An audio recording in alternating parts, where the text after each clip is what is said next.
Gracias. Asambleísta Fernando Burbano.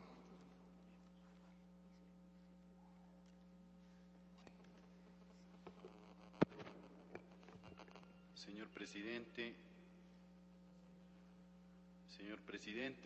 compañeros asambleístas.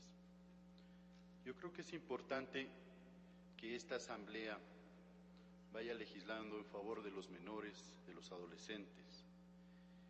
En este sentido es importante también hacer algunas puntualizaciones.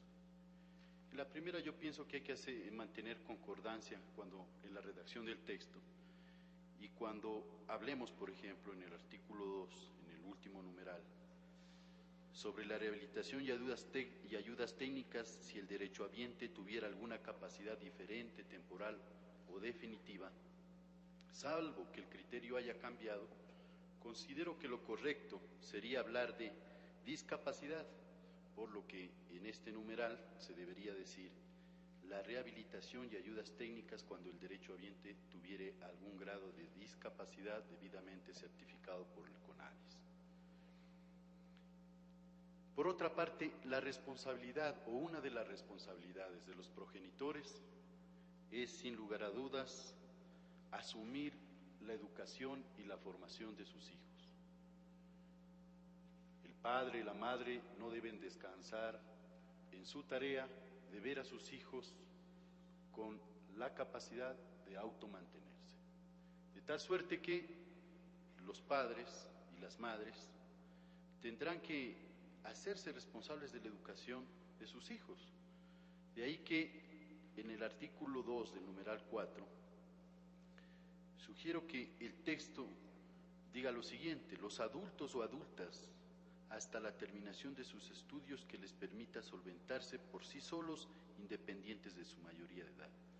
De tal manera que existen muchos casos en los cuales los hijos tienen que interrumpir sus estudios, por ejemplo, en el caso de que tienen que ayudar a sostener a sus madres y a sus otros hermanos y no pueden terminar sus estudios, interrumpen sus estudios.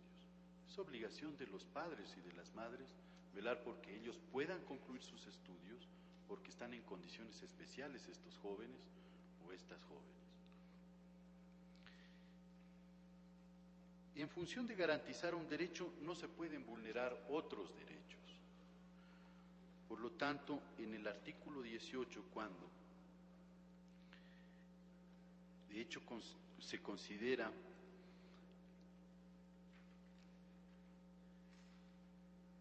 que si no se presta una información, si no se facilita la información o no se posibilita que el pago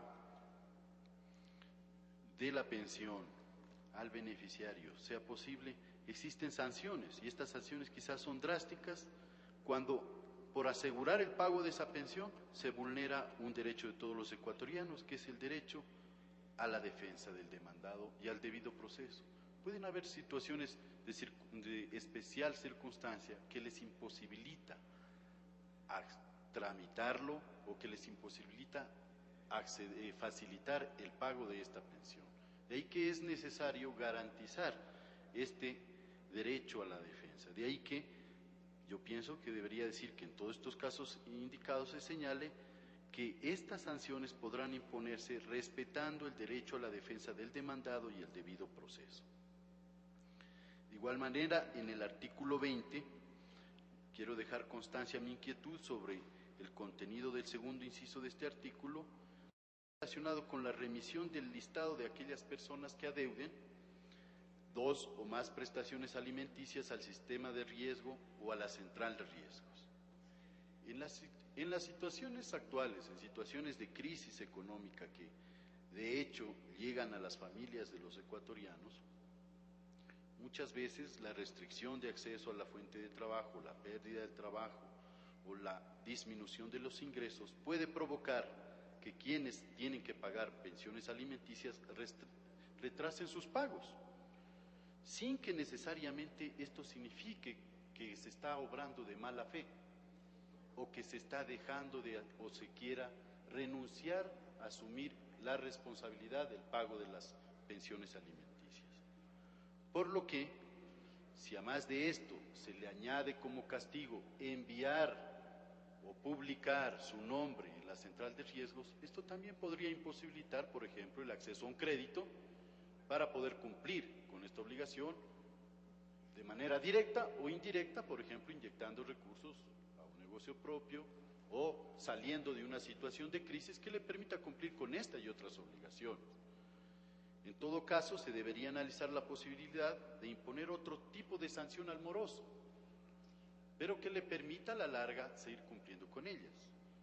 Podría ser, por ejemplo, establecer una suerte de multa en función de la misma pensión, de tal suerte que el moroso sabe que si no la paga la pensión, puede estar obligado a pagar el doble, si ha estado caído en morosidad.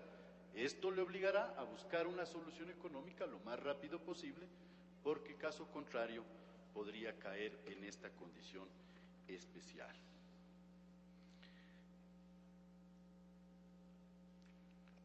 Se establece también que el apremio personal para los obligados a la prestación de alimentos en caso de no pago de 2 o más pensiones, si al tenor de lo constante en el artículo 5 del informe, los obligados a prestar alimentos son el padre y la madre, aún en los casos de limitación, suspensión o privación de la patria potestad, los hermanos que hayan cumplido 18 años, los abuelos y los tíos. Resultaría que ellos también pueden ser sujetos de apremio personal y prohibición de salida del país por una obligación de la cual no son responsables, pues la demanda de alimentos no fue presentada en su contra. Considero entonces exagerada y extensiva esta disposición, por lo que sugiero su revisión a fin de limitar la responsabilidad de este pago a quien realmente los debe y evitar que se vulneren derechos constitucionales. Los únicos directamente obligados al pago de alimentos deben ser los progenitores, por lo que sobre ellos cabe el apremio personal. Y respecto de mi anterior observación, yo quería adicionar algo para finalmente concluir, y es de que adicionalmente se pretende que este listado de deudores de la jurisdicción que corresponda sea publicada en la página web del Consejo de la Judicatura. Esto está prohibido de manera expresa en el Código Penal. Gracias, señor presidente.